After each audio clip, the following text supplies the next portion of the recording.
Desde o milagroso ressurgimento econômico após a devastadora Segunda Guerra Mundial até o cenário sombrio atual, como a magnífica Terra do Sol Nascente, símbolo da riqueza e modelo para tantos, mergulhou numa crise econômica. Esse é o tema que abordaremos hoje nesse vídeo. Então venha conhecer comigo a história do Japão e a sua grande queda.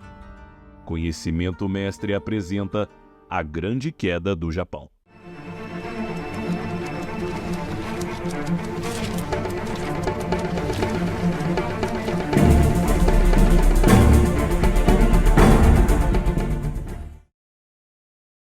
Ao refletir sobre o Japão, diversas imagens surgem, desde o equilíbrio fascinante entre a tecnologia de ponta e as tradições milenares, passando pelos animes e jogos eletrônicos, até os seus impressionantes marcos, como o milagre econômico que o país vivenciou. Para compreender o panorama atual deste país do Oriente, é necessário mergulhar na sua história. Com o fim da Segunda Guerra Mundial em 1945, o Japão estava em pedaços, vivendo uma crise socioeconômica profunda. O país tinha sido dilacerado por bombardeios, inclusive os nucleares, e a sua economia encontrava-se destroçada. No entanto, apesar de todas as adversidades, a população japonesa demonstrou uma resiliência e determinação formidáveis para a reconstrução.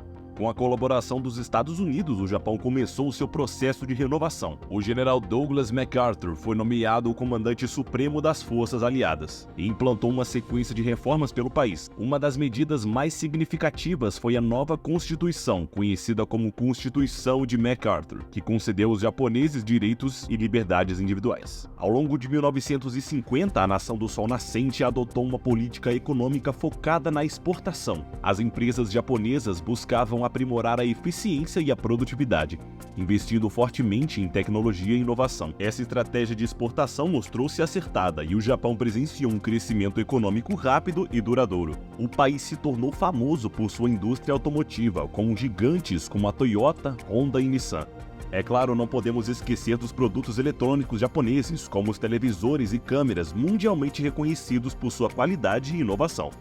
Esse período de intenso crescimento no Japão foi batizado de o milagre econômico japonês. O Japão se transformou numa das maiores potências econômicas do mundo, proporcionando uma elevada qualidade de vida para sua população. No entanto, grandes desafios estavam a caminho do povo japonês.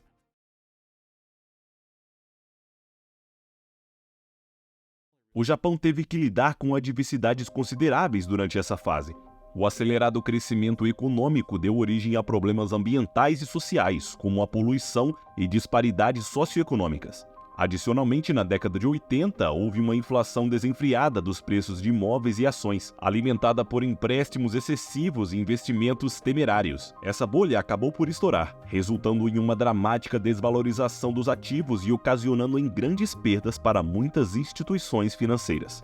A economia japonesa foi severamente impactada e durante a década de 90, o crescimento do Japão foi parcialmente estagnado, dando origem ao termo década perdida para esse período. Os danos causados nessa época foram enormes. O valor dos ativos no seu setor financeiro sofreu uma queda acentuada, comprometendo a estabilidade do sistema bancário. Muitas empresas enfrentaram apertos financeiros, levando a demissões em larga escala e encerramento de operações. A taxa de desemprego disparou, atingindo um pico de aproximadamente 5% em 2002.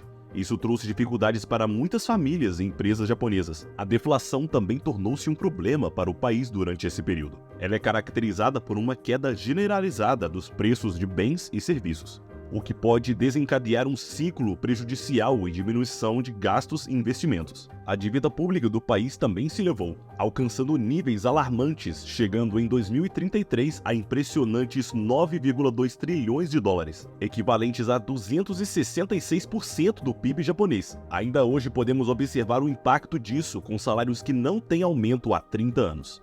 Na tentativa de combater a crise, o governo japonês implementou uma série de medidas, incluindo estímulos fiscais e políticas monetárias expansionistas. Contudo, os resultados foram tímidos e a recuperação econômica foi morosa. Para traçarmos uma comparação, aqui no Brasil, quando adquirimos um imóvel, vemos isso como um investimento, pois a expectativa é de que ele se valorize muito além do valor pago na aquisição, correto? Por outro lado, no Japão, a situação é diretamente oposta. Os imóveis são comparáveis ao financiamento de um carro, que se depreciam com o uso e são vendidos por valores menores do que foram adquiridos. Esse é um dos indicativos que demonstram por que, contrariamente ao que muitos pensam, o Japão não é um país perfeito. mas ainda há vários outros sinais de alerta.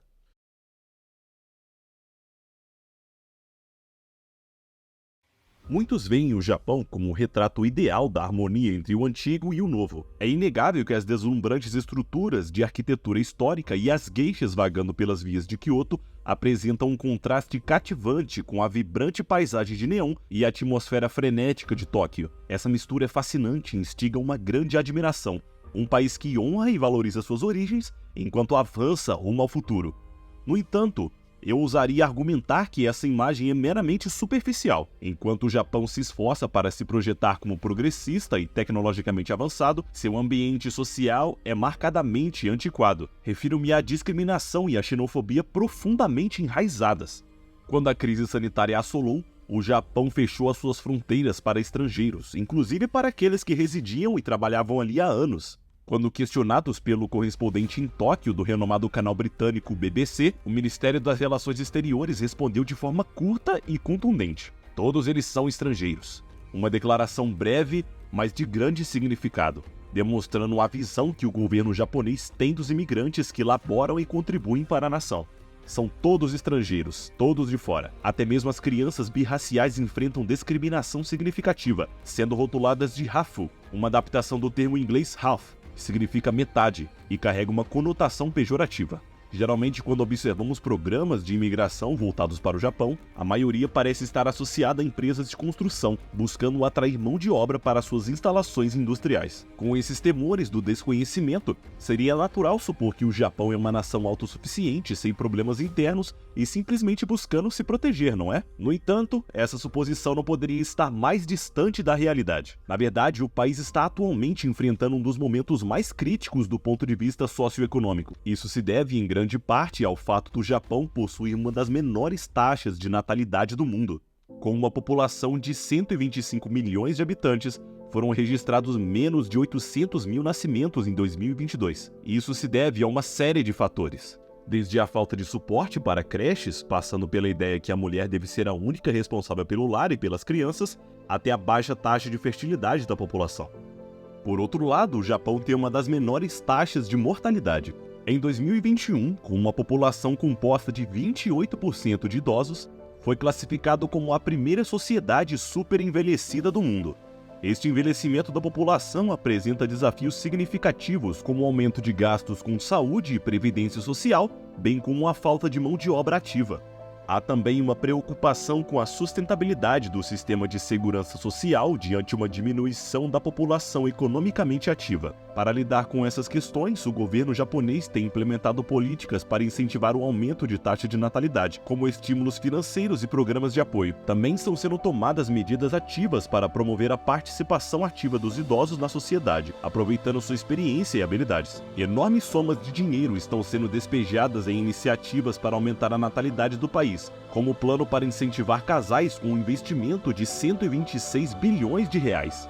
Outras medidas semelhantes já foram implementadas e receberam muitas críticas. Anteriormente, em 2022, o governo oferecia um incentivo de aproximadamente R$ 16.200 para os pais no nascimento de um filho. Posteriormente, foi introduzido um incentivo adicional de R$ 3.000 para os casais. Essas medidas desesperadas para estimular a taxa de natalidade em um país onde o custo de vida e os gastos com educação e saúde são altíssimos, nem sequer cobrem as despesas hospitalares da mãe, pois o custo médio para ter um bebê no Japão é de quase R$ 17.000. O atual primeiro-ministro, Fumio Kishida, afirmou que o momento é de agora ou nunca para reverter os seus problemas demográficos, mas ainda assim insiste que incentivos para imigrantes não são uma opção e continua com gastos astronômicos em planos de estímulo. Como se os problemas relacionados à estrutura etária não fossem suficientes, cerca de 1,5 milhão de cidadãos em idade ativa de trabalho vivem isolados em casa, sem qualquer contato social. Esses são chamados de hikikomori. Esse fenômeno de isolamento social ocorre por várias razões, desde bullying, ansiedade social, desemprego, até a falta de desejo de se integrar na sociedade. Em 1998, o psicólogo Takami Saito classificou o termo hikikomori como uma doença mental associada à adolescência prolongada. Ele sugeriu que essas pessoas que optam pela reclusão total possuem mentalidade de um adolescente e carecem da mentalidade necessária para lidar com os desafios de viver em sociedade. Nesse cenário, o jovem Hikikomori não tem renda própria e vive dependendo dos cuidados e do suporte financeiro dos pais, já que muitas vezes não sabem nem mesmo lavar a louça ou manter a própria higiene básica. Segundo o psiquiatra Tiago Henrique Rosa, a família se acostuma com essa situação de ter um menino de 40 anos vivendo apenas no quarto.